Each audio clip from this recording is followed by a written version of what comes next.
Hi there, good morning everybody. I talked yesterday about this daydream that so many people exist in, that we as addicts have existed in throughout our lives, throughout our addictions and into our recoveries. And I thought some more about it overnight, and it really is the ultimate danger for any of us. We all know that life is finite. We all know that death is kind of priced into the whole business, and that in itself isn't the problem.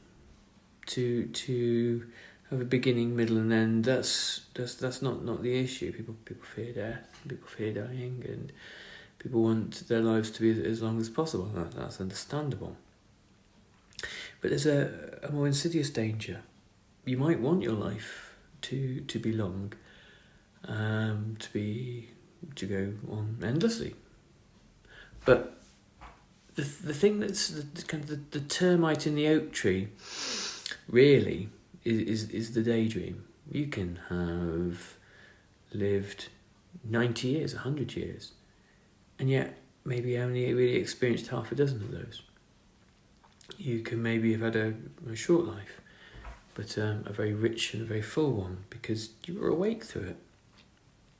And it's in that awakeness, that awakening from the daydream, that we're able to, for example, come to terms with our mortality, come to terms with our identity, understand our purpose in this world, and be able to really savour the kind of the richness of living, and really be present in the moment and understand the extraordinariness of who we are, and understand the extraordinariness of our predicament, of this strange business called existing, which might be unique, who knows.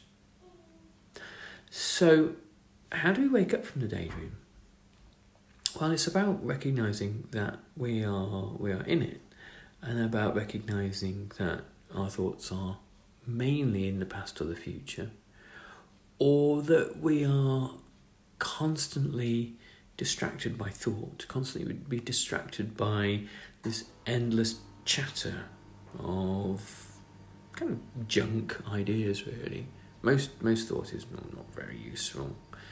So occasionally having a good think about things is quite helpful, but for the most part it's just the garbage of the mind that we become lost in and preoccupied with and obsessed with, and then we believe if we do even more thinking that will do the trick, and then we use thinking to become even more distracted, even more not present, even more lost in the daydream.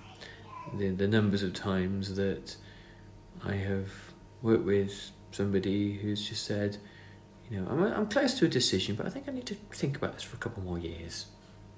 Do you? Really? The assumption that you have a couple of more years to think about it in is kind of a bold one. Nobody has anything but today, really. So this daydream is our greatest threat, is our greatest danger. And ironically, it's the one that we can deal with right now, right here and now. It's the biggest problem in our lives, that we don't need, a doctor or a scientist or an engineer or anybody external to us to actually solve. We can just say, where am I now? Am I here? Am I present? Am I in the daydream, or am I out of it? Am I in the present? Am I in the future, or in the past? These thoughts, this meaningless chain of thoughts that I've become obsessed with, and I can't stop myself from endlessly hanging on to. What if I just let it go? Just as if I had a bag of rubbish, or whatever, just let that go. That's our power.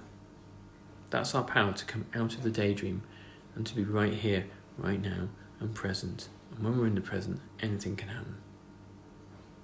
Thanks very much, and have a great day. All the best. Bye-bye.